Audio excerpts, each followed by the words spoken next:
La hebama che aveva sorveggi da notte veniva dalla sisla da me in stanza per mettermi il CTG.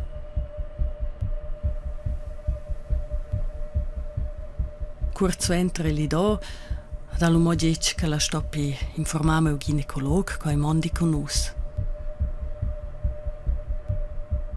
2 minuti più tardi, alla poi tornata, ascimanau neu la camicia da spitala da dice «Leccates a, mir gön ko schnäfle».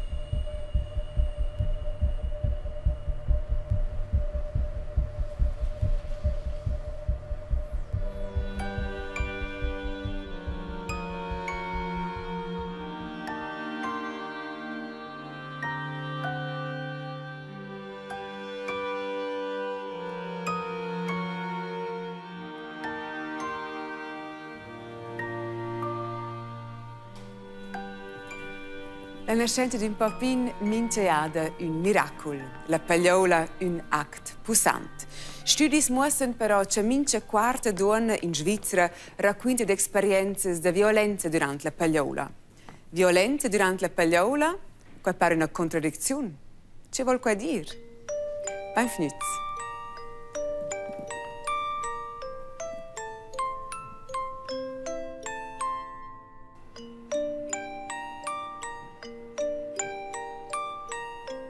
Devessas halt tu stib gira avanti per bux, cittadini speciorchi.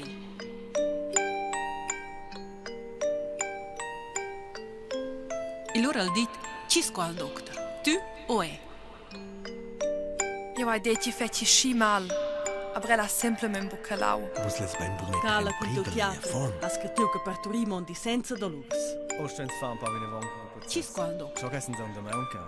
Musles ben bu metter in prigel e form. Devessas halt tu stib gira avanti per bux, cittadini speciorchi. Sci mal. Cala con il teatro, ha scritto che partorì mondi senza dolores. Ci squal doctor, tu o è?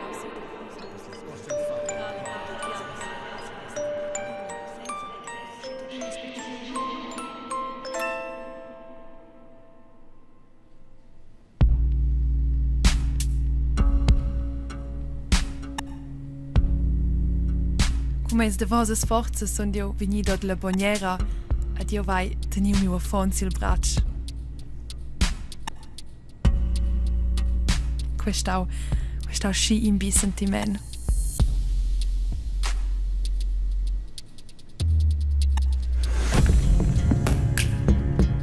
Un token che il mio dia venu sen ed ha detto che sto piscia accuser, che i se di scherpau de pli che l'ha di quintau. Ad Schau quelles Spritzes de Narkotisation, quelles in stade se jufieren.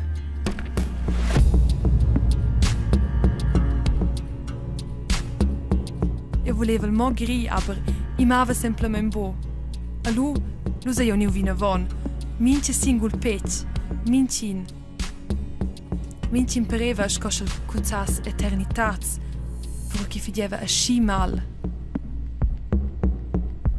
Ed io era sco paralizzata. Io hai detto del, I feci sci mal.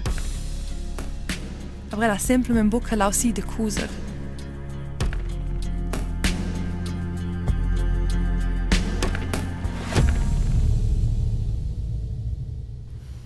Le storie che voglio dire sono tutte capitate uscire per proteggere le vittime di le lasciare lì avanti. Bleres donne sviluppano forze dell'unesse durante la pagliola. Allo stesso momento, da poche situazioni più vulnerabili. E situazioni vulnerabili provocano violazioni. Lo stesso non viene discutito di questo problema. Anzi, sovente vengono bagatelizzati als racconti delle donne per toccas. Violenza durante la pagliola pare essere uno degli ultimi tabus della nostra società. Per cui bifniente a Monica Di Benedetto, ella è la presidente della Società für eine gewaltfreie Geburtshilfe, die da una voce a donne per toccas. Herzlich willkommen. Danke, dass ich da sein darf. Gewalt ist ganz ein komplexer Begriff. Wie definieren Sie Gewalt während der Geburt? Ja, das ist zum Teil natürlich relativ subtil und wir haben das so definiert, neben allen anderen Sachen, die offensichtlich sind, ist einfach die persönliche Grenzüberschreitung, die eine Person erlebt. Und das kann sich natürlich ganz unterschiedlich auswirken. Jetzt gerade, wenn man von psychischer Gewalt redet, da ist zum Beispiel Angstmacherei, die dazugehört, nicht ernst nehmen oder die Person zu etwas drängen, irgendwie, was sie eigentlich gar nicht will oder nicht unzureichend aufklären beispielsweise. Es gibt also das Element von der psychischen Gewalt, es gibt auch physische Gewalt. Bei Ihnen können Frauen ihre Geschichten deponieren, davon erzählen. Welche Übergriffe hören Sie da am häufigsten? Es ist sehr oft psychische Gewalt, die erzählt wird, aber gerade im Bereich der physischen Gewalt, wo ja stärker fassbar auch ist, hören wir zum Beispiel viel das Beispiel von Dammschnitten, die gemacht werden, ohne dass man ein Einverständnis gegeben hat, oder dass nachher genäht wird, ohne ausreichende Betäubung, dass man dann darüber hinweggeht, wenn die Frau sagt, ich spüre im Fall jeden Stich, und dass man dann zum Beispiel sagt, ja, es ist jetzt sowieso gerade vorbei, also dass man nicht angemessen auf die Situation dann eingeht. Jetzt ist es so, dass jede Frau eine andere Prädisposition und auch andere Bedürfnisse mitbringt. Das heißt auch nicht, dass jede Frau das Gleiche als Gewalt erlebt. Es gibt so einen Graubereich. Wie gehen Sie damit um? Also gut, wir nehmen jede Person, wie sie ist, und wir nehmen sie ernst in dem, wie sie das empfindet, schlussendlich, und versuchen dann auch anzutasten, was braucht jetzt die Person, um aus dem rauszukommen, welche Form der Unterstützung.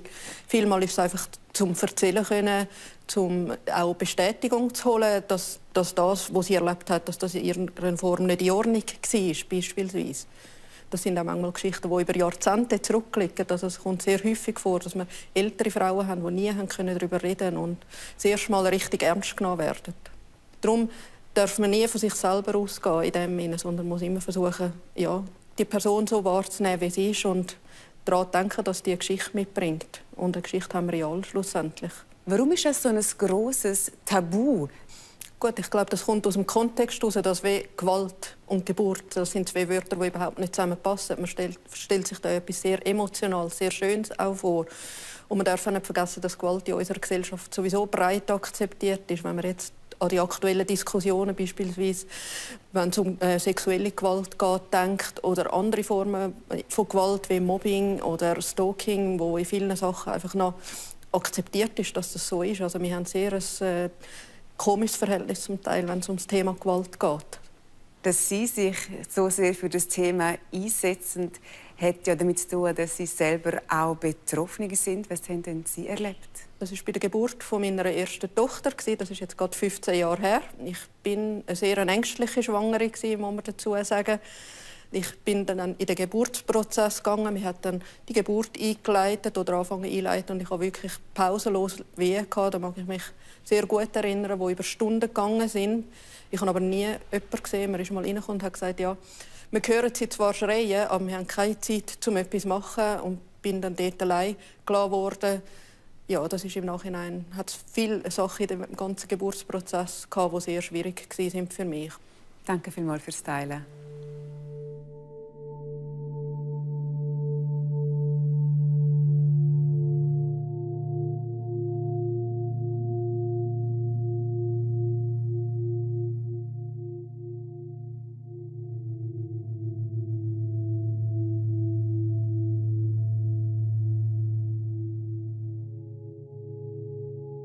Violenza durante la pagliola daia. Ella può partire da doctors e doctresses, da donnes da part, ma del partenari o altres personas presentes. Violenza daia durante nascences a casa, in la casa da parturir, ma naturalmente in l'ospedal. Là parturiscono in Svizzera per 97% delle donnes. Clares, stress e tema sono tossi per la pagliola.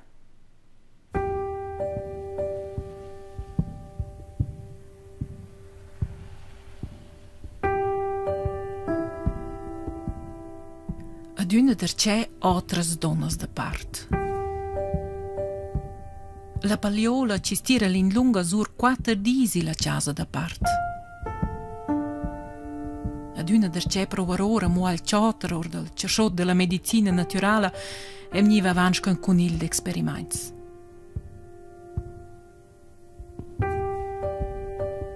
In giuna reazione, curcedera visiblemente exausta.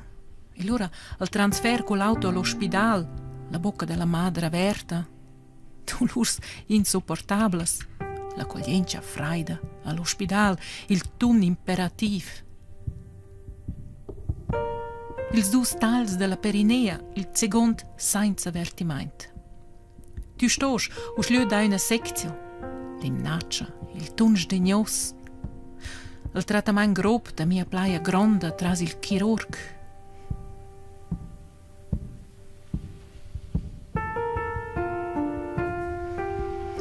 Ele vir be più a casa, in giun incleta da in giuna pazienza, in giun temp. E nu dir più es ves ma un por sdrac.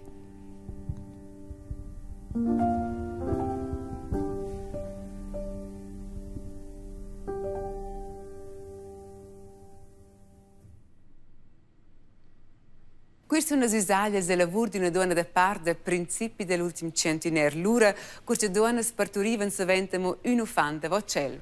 Oggi sono pagliole più dure e allo stesso momento continua il trend di patologizzare gravidanza e nascenza.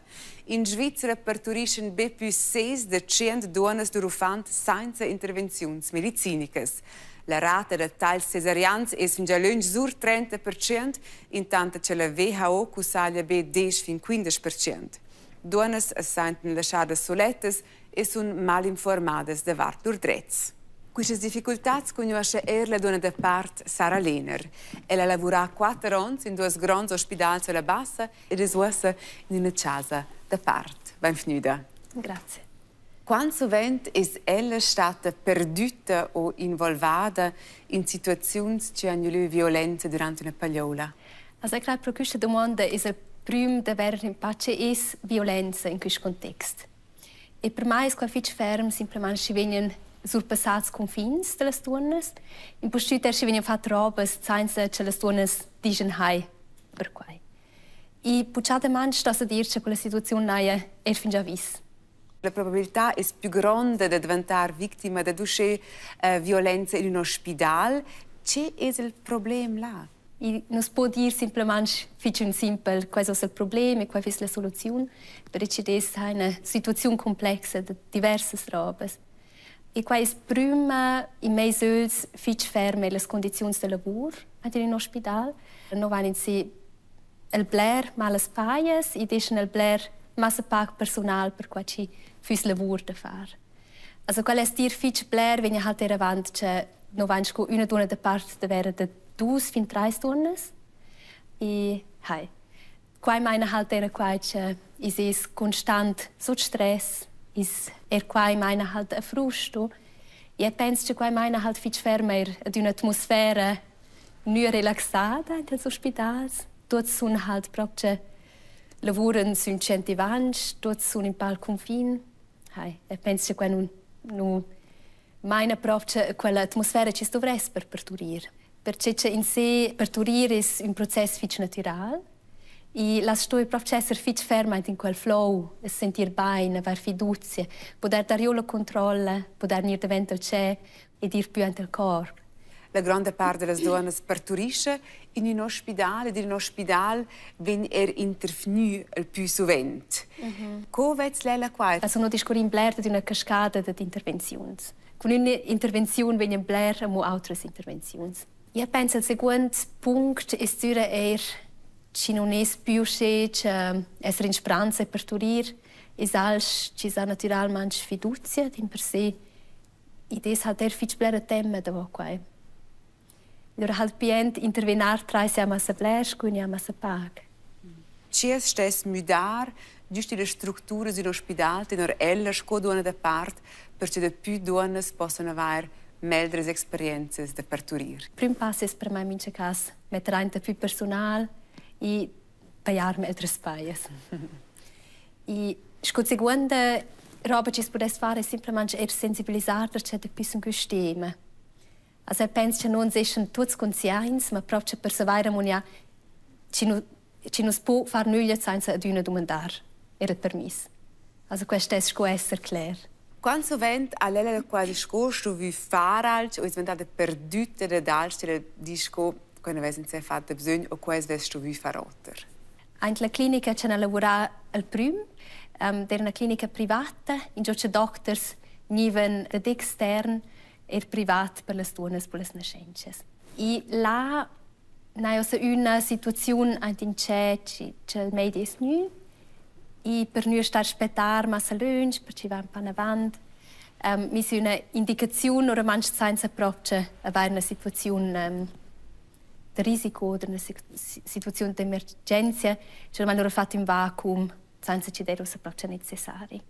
La seconda situazione la era muscolare da donna da parte e là noi semplicemente visto ci des mi guardare quanto in avanti ci des avert la bocca da madre e ci des semplicemente nu fatto questa esaminazione fitch grobe manch senza proprio domandare prima la donna se questo ok e ci des proprio nu guardare fitch grobe o se ci des fatto nu un passanc e in quella situazione aveva la donna da fatta dita smettere e des nu fatto in avanti.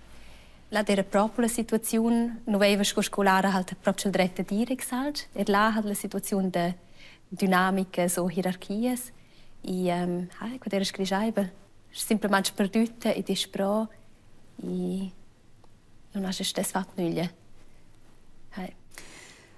Dopo queste prime esperienze in grandi ospedali, se lei mi dava la piazza di lavoro e la casa da parte, c'è stata la motivazione?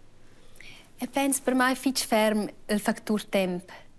Anche l'ospedale ha fatto diverse esperienze. Ci si vede während der Dünne, also der Büses, sco una donna, der dus fin 3 donnes, ci deren mit parturieren, ist das Moment. E questo proprio alter en la casa da parte. Das ist una donna da parte per una nascenza. E per tutto il tempo. Grazie Fitch per questo discorso.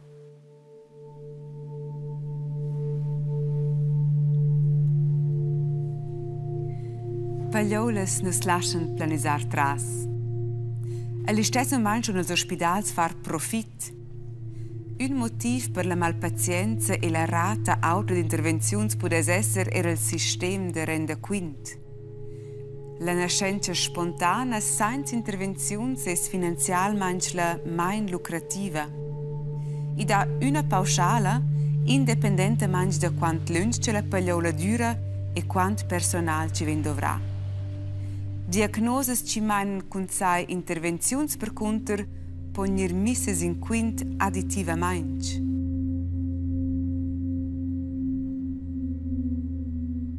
Su nostra pagina rtr.ch c'è più cifre, fatti e storie davanti al tema violenza durante la pagliola.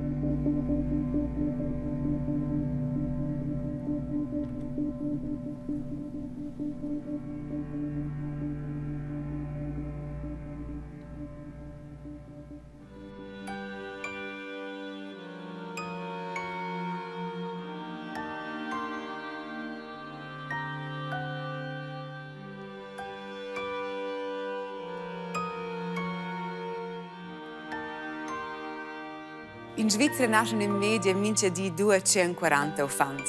Si sparta quella cifra con 4 svezzi da mince di ver 60 donne che fanno esperienze non giavisate o traumatiche durante la pagliola. Per cui è il Roses Revolution Day. A Dune il 25 novembre pon donne ire mettere là una rosa in cui fa tras una pagliola traumatica. In Svizzera coordinesce Monica Di Benedetto questa azione. Willkommen zurück. Danke. Jede Rose steht symbolisch für einen Übergriff, der während der Geburt stattgefunden hat. Wie viele Frauen nehmen an dieser Aktion teil? Ja, das ist jetzt alle schwierig zu beziffern. Wir sind natürlich ein kleiner Verein mit nicht einer sehr grossen Reichweite.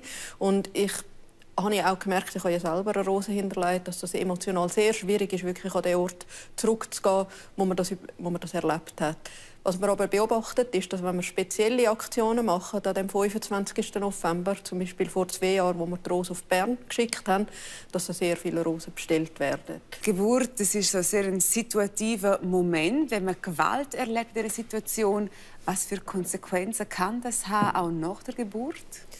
Das kann sehr weitreichende Konsequenzen haben. Und es gibt aber dazu keine Forschung, soweit uns das bekannt ist. Also darum versuchen wir, die Berichte der Frauen aufzunehmen. Man kann das bei uns einreichen und wir dann das auswerten. Aber das kann natürlich gerade auf Paarbeziehungen einen sehr grossen Effekt haben. Also ich habe einmal ein Paar begleitet. Da hat die Frau eigentlich ins Geburtshaus gehen und der Mann hat aber darauf bestanden, dass sie ins Spital geht. Sie hatte eine ganz schlimme Geburt mit einem Darmriss eigentlich bis in an zu verhindern und hat sehr viel Therapie nachher gebraucht, um das Ganze körperlich und auch seelisch zu verarbeiten. Und gerade die Paarbeziehung hat sehr fest darunter gelitten. Und sie haben das zum Glück dann geschafft, das hat mich sehr gefreut. Aber das lesen wir auch sehr oft, also dass das Vertrauen gestört ist. Oder es kann natürlich auch Einfluss haben auf die Sexualität. Es kann auch die Bindung zum Kind beeinträchtigen, schlussendlich. Und eben, ich glaube, gerade das Ganze, so eine posttraumatische Belastungsstörung kann für die Frau schon sehr einschränkend sein in ihrem Leben. Sie haben eine Petition eingereicht vom Verein aus. Was sind Ihre Hauptforderungen an die Politik? Also ich glaube, das Wichtigste ist, dass das Problem überhaupt einmal anerkannt wird. Also, dass man das nicht einfach unter den Tisch wirft, sondern dass man anschaut und sieht, da ist etwas. Für uns wäre es wichtig, dass eine 1:1-Betreuung unter der Geburt stattfindet. Da braucht es vielleicht auch ein Umdenken eigentlich zu der bestehenden Situation. Ganz wichtig ist auch, dass die hebammengeleitete Geburtshilfe weiter gefördert wird. Das sind auf jeden Fall Sachen. Und eben, wie man vorher gehört hat, ich finde, die Forschung darf man nicht außer Acht lassen. Also, die Frauen gehen dort raus oder die Familie. Man sieht die nachher nicht mehr, was das nachher für Konsequenzen gleich wieder für das Gesundheitssystem hat oder was für Kosten das daraus entsteht. Das ist in diesem Moment nicht so relevant und ich denke, da dürfen wir die Augen nicht davor verschliessen. Sie sind auch Doula, das heißt, Sie begleiten die Frauen vor, während und nach der Geburt. Jetzt, was ist denn eine gute Geburtsvorbereitung, damit man so Situationen möglichst verhindern kann? Also Geburtsvorbereitung finde ich sehr wichtig, einfach damit man sich auch auseinandersetzt mit sich selber als Person, dass man weiß, was kommt auf einem zu, was bedeutet das, welche Situation kann für mich wie schwierig sein, zum Beispiel einleiten, wie stehe ich zum Thema einleiten oder zum Thema Kaiserschnitt, was ist für mich wichtig, wenn es einen Kaiserschnitt gibt. Man sollte wirklich nicht unvorbereitet drin hineingehen und sich dann auch gut überlegen, wer man bei dieser Geburt beispielsweise dabei haben. Oder dass man sich überlegt, dass man zum Beispiel auch die Schwangerschaftskontrolle bei den Hebammen machen kann. Oder nicht, wenn ich bin einfach ins Spital gegangen, wo meine Mutter war. Das war vielleicht nicht unbedingt die beste Entscheidung. Aber vieles ist auch Aufklärung, also dass man weiss, dass man verschiedene Möglichkeiten hat. Oder dass man anschaut und sagt, hey, ich habe Angst vor dieser Situation. Ja, was macht mir denn Angst schlussendlich? Und wie kann man das auflösen? Oder was brauche ich in diesem Moment? Weil Angst erzeugt wiederum Verspannung. Und das ist unter der Geburt nicht wirklich effektiv. Ich als Doula schaue mich dann eigentlich als lebende Patientenverfügung an. Also ich weiss, was das Paar will oder was die Frau sich vorstellt und versuche in dem Sinne dann auch zu vermitteln oder zu schauen, was gibt es für Wege und Möglichkeiten. Vielen Dank für das Gespräch. Sehr gerne.